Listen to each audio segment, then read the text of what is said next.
সকলোলৈ নমস্কাৰ। আজি বনাবলৈ ওলাইছোঁ মগু মাহৰ তাৰকা।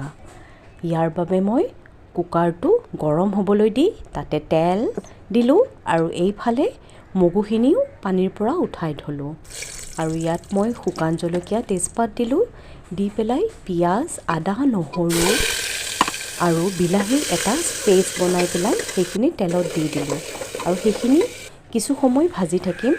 আৰু অকণমান হালধি, জিৰা, ধনিয়া আৰু কাশ্মীৰী মিৰ্চ দি কিছু সময় ভাজি থাকিম আৰু অলপমান পানী দি দিম যাতে বস্তুখিনি তলত লাগি নধৰে। আৰু এইখিনি দি পেলাই এতিয়া মছলাখিনি প্ৰায় মোৰ ভাজা হৈছেহি। এয়া চাওক তেলটো এৰিবলৈ লৈছে।